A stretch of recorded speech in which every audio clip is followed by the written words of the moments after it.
Magandang araw mga kababayan. O eto na, ha? Eto yung nakuha nating balita mga kababayan, mainit-init pa, no? Ang layo o ang taas na talaga ng lipad ng ating bangag na presidente mga kababayan. O, nagbenta, Nagbenta. Mantakin yun, 25 tons of gold. Grabe mga kababayan, no? First half of this year, 2024, yun po ang nasa balita ngayon mga kababayan. Naku po. Kung ano-ano na lang talaga ang mga desisyon na ginagawa. Ang tanong mga kababayan, saan kaya ito mapupunta? Okay sana kung mabayaran yung mga utang natin mga kababayan. Samantalang yung ibang presidente, nag-iimbak sila ng mga gold bar mga kabayan sa iba't ibang panig ng bansa. Tayo dito, kurakot na nga, kawat dito, kawat doon, ngayon nagbebenta pa ng ginto mga kabayan. Ito, basahin ko lang mga kabayan kinumpirma po ito, ayon sa statement on Bangko Sentral ng Pilipinas, gold sales. So, the Bangko Sentral ng Pilipinas or BSP sold gold during the first half of this year as part of its active management strategy of the country's gold reserves, which is from part of the country's gross international reserves.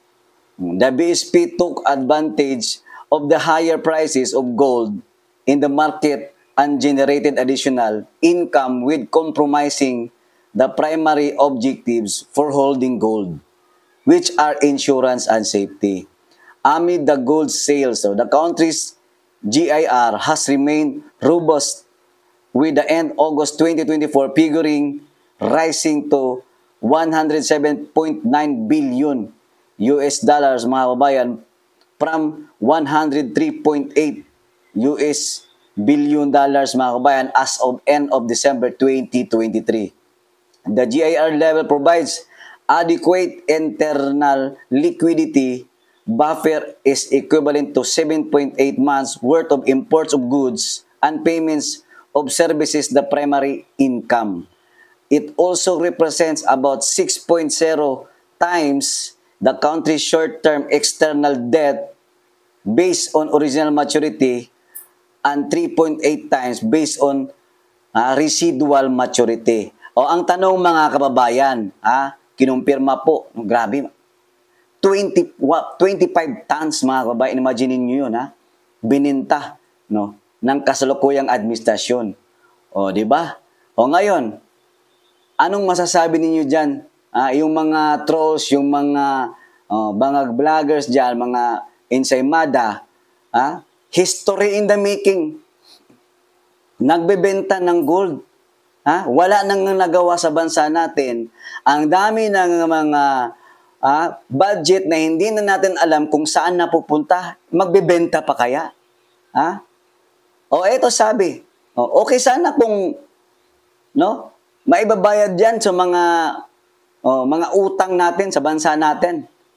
Ang tanong, baka ito'y nasa bulsa na naman patungo mga kababayan.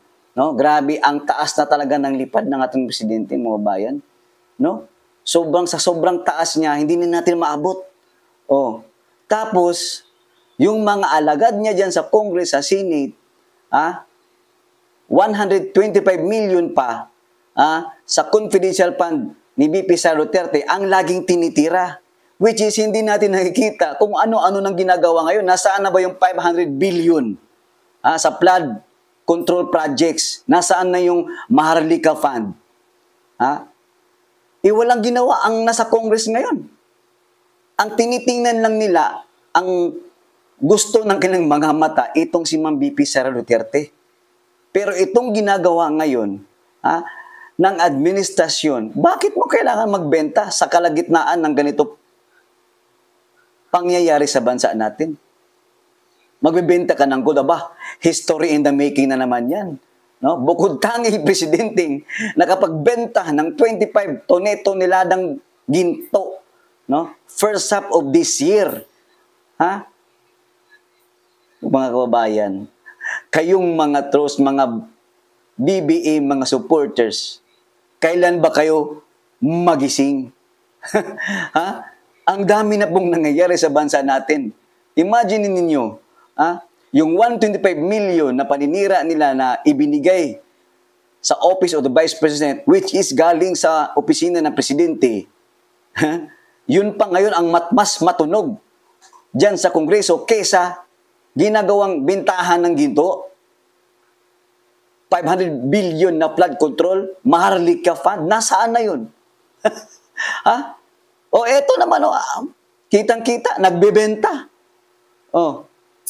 Wala akong nakitang mga previous presidents na ganito magbenta ng gold, mga kababayan. Di pa ba kayo nababahala dyan? Ha? Ang tanong, paano niya gagamitin yan? Or saan na naman kaya mapapatungo yan? Ha? Makakasiguro ka ba na itong pagbibenta niya ng gold, tayo ang makabinipisyo? Hindi natin alam yan.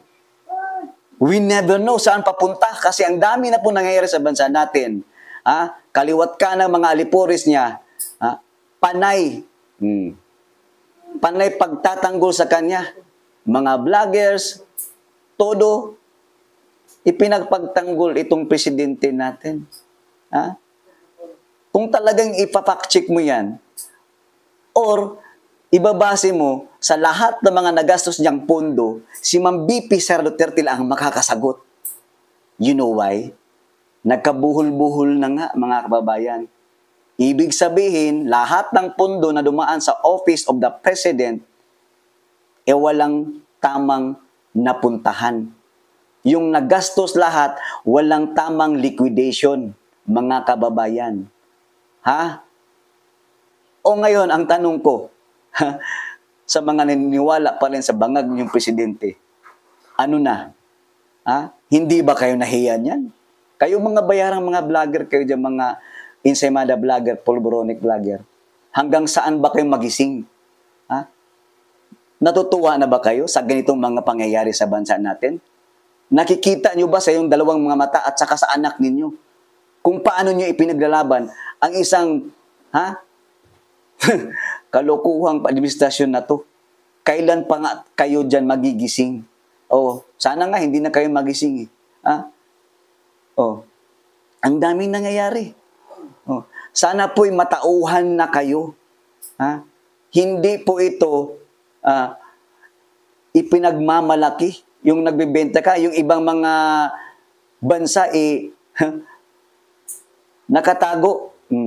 Nakatago yung mga gold bar nila. Samantalang sa Pilipinas, first half of this year, 25 tonela ng gold na po ang naibenta natin. Mantakin niyo mga babayan. Kaya ako, sinasabi ko, grabe, ang taas na talaga ng lipad niya. Hindi ko na talaga hindi na natin talaga mapigilan ang kawalang hiyaan sa mga desisyon niya. Ewan ko, malamang meron na namang umiepal dyan. Middle, meron na namang pumapagitna dyan. Alam mo naman, wala masama ng pag-iisip. Mga bayan, kayo na po ang humusga. Hanggang saan tayo? Itong kahirapan natin ngayon sa bansa natin, tapos benta ka pa dito ng gold. Kawat ka doon sa flood control. 500 billion, mga Maharlika Fund, PhilHealth. Tapos kamahan mo pa ng tambalusos sa Kongreso na kung saan sila-sila lang nakikinabang sa bawat pondo. Ang pondo na approve ng isa, maliit lang. Pero paglabas na, biglang lumaki. Kaya na po ang humusga mga kabayan. Sana po itong mga nangyari sa bansa natin, sana po matapos na. Kasi wala na po talaga tayong papuntahan pa ng mabuti, mga kababayan. Maraming salamat and God bless us all. Bye.